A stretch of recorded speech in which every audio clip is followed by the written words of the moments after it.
Foxy here, and this will be part 4 of What If Naruto was a leopard and secretly a female.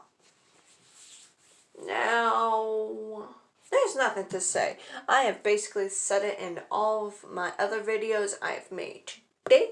I'm just gonna recap. I probably won't be able to make this amount of videos for maybe quite a while because of school and me finishing up my just basically school stuff. Personal life is now saying, guess what, you have to spend some time with us. And now I am probably going to spend a couple weeks, maybe, okay, 2 weeks, alright, 2 weeks probably not making videos or uploading them. Yeah. So, yeah. So I'm making as many videos as I can today. I really hope you like. Really hope you like it, and yeah. Let's get on with the video. We are going to time skip to where everyone who has passed the beginning exam No. We are gonna go. Never mind. We are gonna go. Yeah.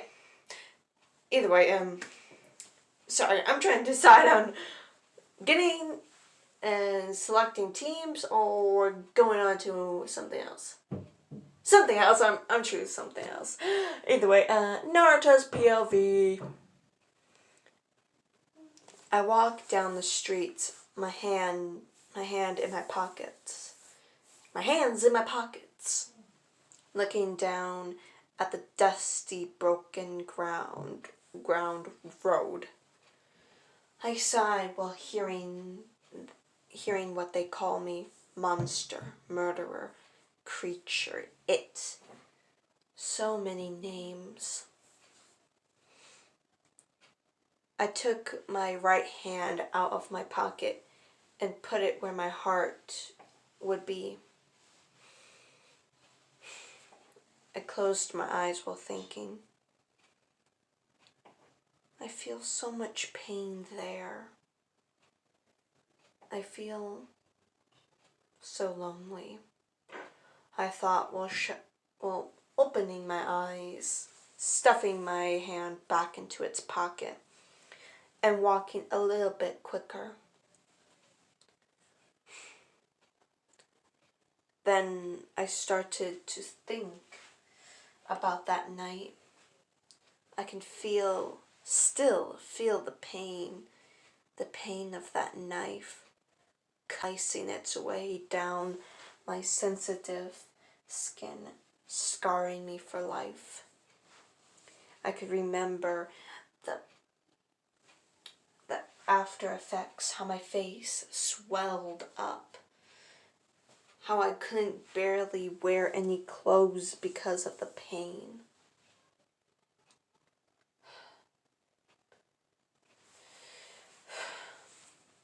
Then I heard or smelled something. It was one of the teachers in my beginning exam. Then I felt him tap my shoulder. I resisted the urge to tense.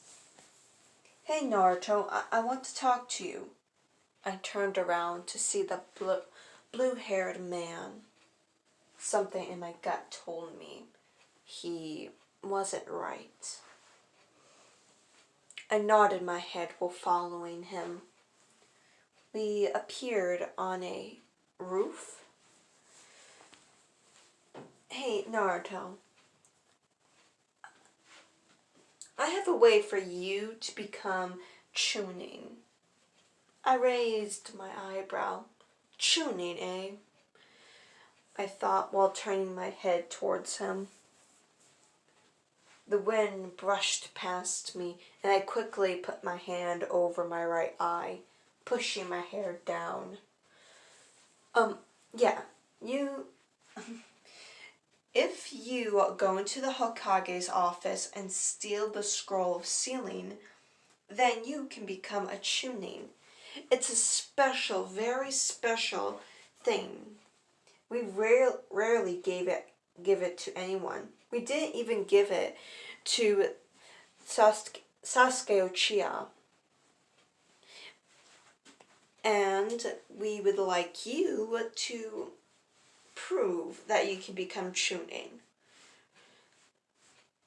Why? We see great potential in you. Okay. This guy is bad news. I inhaled it deeply, catching the scent of a snake. I know only one person in this entire village that smells like snakes, and that would be Enka Madarashi. And I know a matter of fact that this isn't really her scent. She has snakes mixed in there, but if Enka was with this guy, he would also smell like dongos and alcohol. But he only smelled of snakes and chemicals, which will rule out Enko and put in the other person, Orochimaru. It all clicked like a puzzle, the last piece of a puzzle fitting in. Traitor. I thought, while my teeth clenched. I always hated traitors. And I know I have to catch him. I nodded my head. He gave me the blueprints and everything to get to the scroll of sealing. And I was able to grab it without any problem.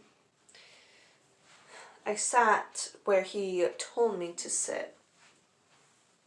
I'm so happy I left that note in the Hokage's office. Backflash. I wrote down a tiny little note and put it behind the Hokage's seat. No. So when he touches the chair, he will be able to feel the paper and read it, and be able to read it and know it was from me.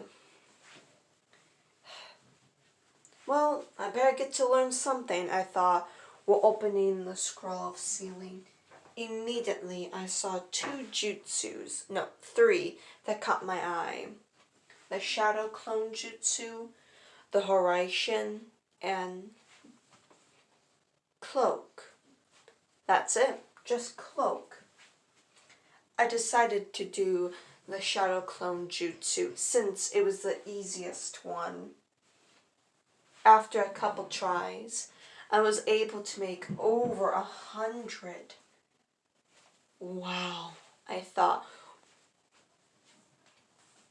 I looked back at the paper, reading it a little more.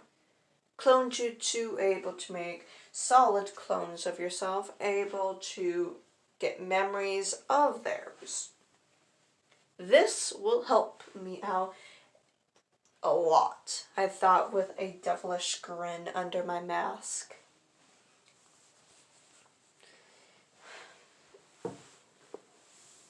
I wrote down the Horaishin and the hand signs, not feeling up to learning it. I looked at the Cloak Jutsu and felt compelled to learn it. I did the necessary hand signs, and I felt something, my chakra wrap around me. And nothing changed, but I can feel that my chakra was suppressed to an unexisting level. I was shocked. I decided to go to a little puddle beside me and look, and I couldn't see myself. I was invisible. My eyes widened, and it was interesting, it was amazing. I'll be able to spy without no one being able to catch me. I could go to the market and no one would be giving me those dirty, disgusting looks. Or talking, or not really talking, whispering, knowing I could hear them. I could live, or at least be able to go to the market and grab any vegetable or fruit I want. I smiled at the idea, the sheer idea of it. After I was able to get the cloaking away, or taking the cloaking off, I wrapped the scroll up and sat there waiting, knowing Aruka. I looked at my hands. I couldn't sense anyone by me, so with a flick of my wrist, black claws came out. I moved my fingers. My black nails shined in the light. I should start wearing gloves. I thought while looking at my hands. I could see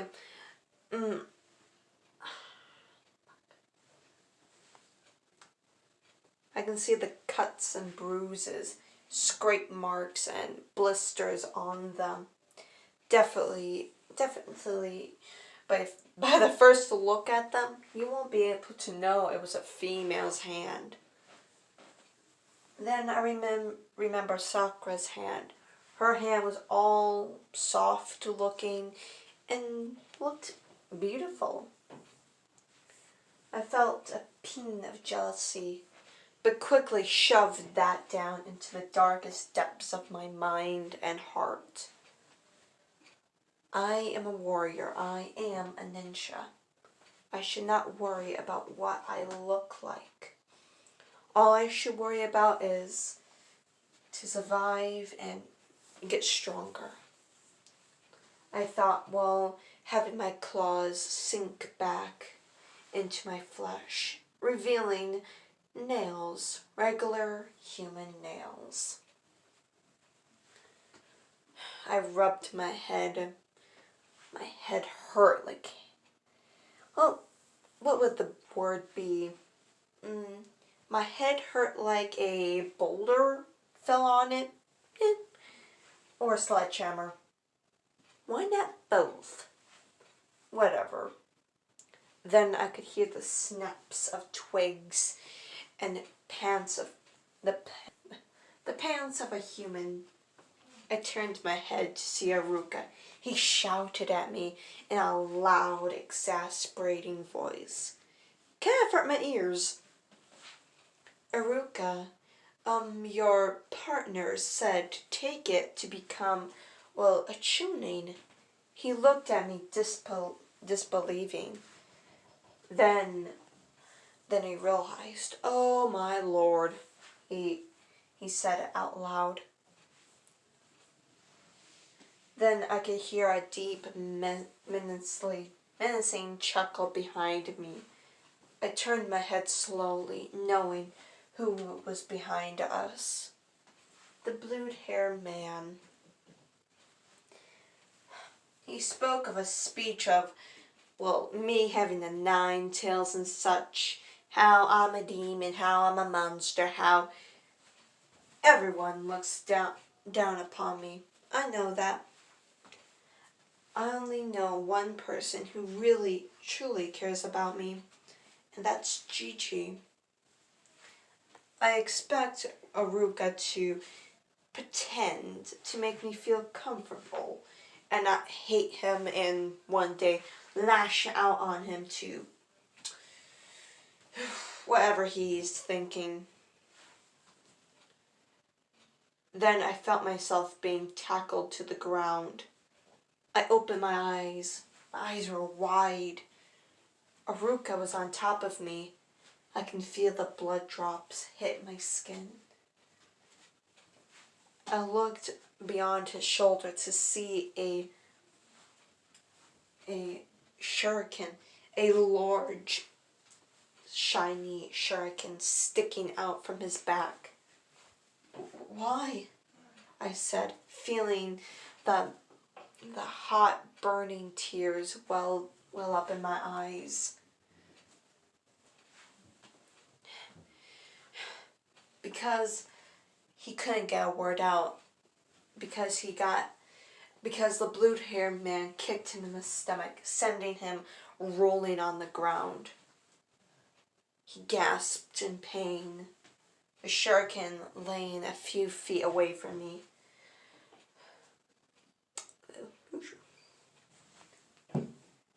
Without knowing it, I got up abruptly and kicked the blue-haired man in the back, sending him flying into the tree. I picked up the bloody shuriken and threw it at the blue-haired man. I can hear the shuriken cut through the trees, or cut the bark of the trees. But I didn't care. Aruka, flipping him onto his stomach, I bit my hand so hard it drew blood. I poured it over Aruka's back. He screamed in pain, but then sighed. I wiped my hand over his once existing wound. Now it was just skin. No cut, no bruise, no scar, nothing. Just a hole where the shuriken pierced. Aruka-sensei, are you okay? I'm fine, but you better tell me what the heck you did.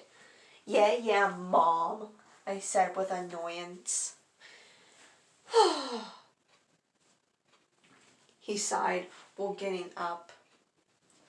Then I felt myself being thrown into the trees.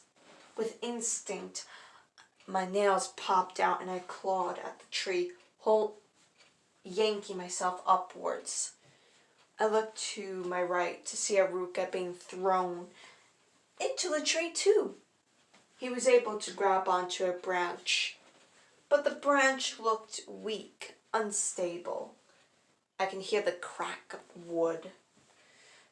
Fear built up inside of me, and I jumped. I grabbed Aruka when the branch snapped into two, and Aruka was falling. I caught him and landed on another tree. My hands on both sides of his chest, one of my legs keeping him up. Aruka, grab onto something quick, I said, while feeling myself being dragged down by Aruka's sheer weight. Aruka quickly grabbed onto something, yanking himself over a thicker and more stable branch. Before I could do anything, I felt something wrap around my waist, and I felt myself falling to the ground. I flipped myself over and landed on my hands and feet. Wow, you're able to do that? That's pretty cool, the blue-haired man said with sassiness. Then I felt a growl rumble in my chest. I know Aruka and the blue-haired man could hear it. I was angry. I was angry at the fact that someone was able to touch me. I was angered because, I don't know. But I felt myself become loose. I felt my animal instincts kick in.